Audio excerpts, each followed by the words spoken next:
ရှေ့ဆက်ဖို့မဖြစ်နိုင်မှန်းသိတဲ့အခါတစ်ဖက်လူရဲ့ပြတ်သားတာကိုရပ်ဆောက်နေပါလေကိုယ့်ဘက်ကနေအရင်ဦးဆုံးရဲရဲဝံ့ဝံ့နဲ့တတ္တိရှိရှိပြတ်သားပေးလိုက်ပါကိုကိုမလို့အပ်တော့တဲ့လူရဲ့အနားမှာဘာကြောင့်အချိန်ကုန်ခံပြီးတော့များနာကျင်ခံပြီးတော့များနေပါလဲတကယ်လို့ကိုကိုမလို့အပ်တော့တဲ့လူတယောက်ကိုချစ်နေမိသေးတယ်ဆိုရင်တော့တိတ်ဆိတ်ချင်းချင်းချစ်ပေးလိုက်ပါကိုယ့်ရဲ့ရှင်းပြမှုတွေကိုယ့်ရဲ့နဘူးနစာလုံးမှုတွေကသူ့အတွက်စိတ်အနှောက်အယှက်ဖြစ်ရုံနဲ့တပါဘာမှထူလာမှာမဟုတ်ဘူးကိုယ်နားမှာမနေလိုတော့တဲ့လူတွေကိုလည်းပဲကိုကအတင်းကြီးဖက်တွယ်ထားတာမျိုးအတင်းကြီးဆွဲထားတာမျိုးတော့မလုံးမိပါစေနဲ့ကိုယ်နားမှာမနေလိုတော့တဲ့လူကကိုတန်ဖိုးကိုမသိလို့ဖြစ်ကောင်းဖြစ်နိုင်တယ်ပေါ့အဲဒီတော့လူဆိုတာကကိုတန်ဖိုးကိုသိရတယ်ကိုတန်ဖိုးမထားတဲ့ရပ်ဝန်းကနေထွက်ခွာလာနိုင်ဖို့တတ္တိတွေလည်းရှိရတယ်ကိုနဲ့စုံတွေ့ရတဲ့လူတိုင်းကလည်းကိုအတွက်ကြီးပဲလို့မထင်နဲ့တချို့အရာတွေကကိုနဲ့စုံစည်းလိုက်တာကိုအတွက်မဟုတ်ဘူးတချို့ကမျက်စိလည်းလမ်းမာပြီးတော့ရောက်လာနေတာတချို့ကလမ်းကြုံခိတ္တခဏဝင်ပြီးတော့ခုန်လာတာတချို့ကလည်းအမောဖြေုံတက်တဲ့ကိုနားကိုရောက်လာခဲ့တာကိုနဲ့စုံစည်းတိုင်းကိုအတွက်ကြီးပဲမဟုတ်ဘူးဒါကြောင့်ကိုနဲ့စုံစည်းခဲ့ပါရဲ့နဲ့ကိုအတွက်မဟုတ်မှန်းသိတဲ့အခါမှာလည်းပဲသူ့ကိုချစ်နေမိတယ်ဆိုရင်တော့ဆွန့်လွတ်ခြင်းနဲ့ချစ်ပေးလိုက်ပါဒါကသာလေကိုအတွက်အေးချမ်းပါလိမ့်မယ်လူဆိုတာကအလိုက်သိဖို့လိုတယ်ကိုကိုမလိုအပ်တော့တဲ့လူတွေနားကနေသူတို့နေထုတ်တဲ့အထိစောင့်နေတယ်ကိုအလိုက်တသိနဲ့ကိုထွက်လာနိုင်တဲ့တတ္တိမျိုးတွေရှိရတယ်ကိုတန်ဖိုးမထားတဲ့လူတွေနားမှာလည်းဘာကြောင့်ကိုတန်ဖိုးကိုအမဲ့ခံပြီးတော့နေပါလဲကိုတန်ဖိုးကိုအမဲခံပြီးတော့နေဦးပါလဲကိုတန်ဖိုးကိုတည်သောအားဖြင့်ကိုတန်ဖိုးကိုထိန်းတဲ့အနေနဲ့ကိုပုံသိက္ခာကိုတည်တဲ့အားဖြင့်သူတို့နားကနေအဝေးဆုံးကို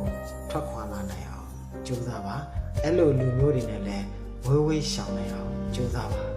လူတယောက်ကိုချစ်မိလို့လူတယောက်ကိုလွမ်းနေရလို့ဦးစင်းတို့ပူလောင်နေတာမဟုတ်ဘူးလူတွေကကိုယ့်ကိုဒုက္ခပေးနေတာလည်းမဟုတ်ဘူးတကယ်တမ်းတော့ဦးစင်းတို့ပူလောင်ရတယ်ခံစားရတယ်နာကျင်ရတယ်ဆိုတာက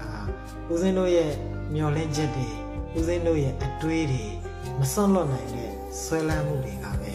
ဦးစင်းတို့ကိုပူလောင်စေခဲ့တာအဲ့ဒီအဆွဲလန်းဟာလောကနိယာမနဲ့ချစ်ချင်းမေတ္တာနယ်ပယ်မှာကြည့်လိုက်ရင်တော့တိတ်လာတဲ့စကားလုံးလေးတစ်ခု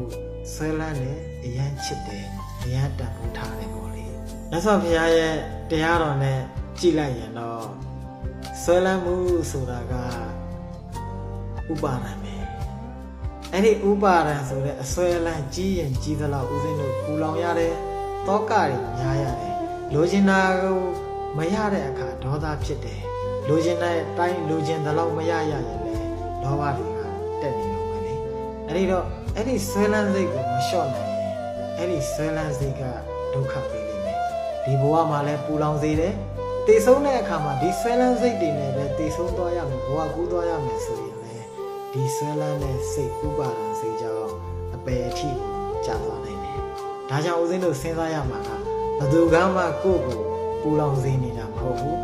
မုန်းလို့ပဲဖြစ်ဖြစ်ချစ်လို့ပဲဖြစ်ဖြစ်ကိုယ့်ရဲ့အတွေးတွေကိုယ့်ရဲ့ဆွဲလန်းစိတ်တွေကိုယ့်ရဲ့အမှတ်မှားမှုတွေကပဲကိုယ့်ကိုပူလောင်စေတာဖြစ်တယ်ဒါကြောင့်အဲ့ဒီဆွဲလန်းစိတ်အဲ့ဒီအစွဲကြီးနဲ့ကိုကဘဝကူးသွားခြင်းလား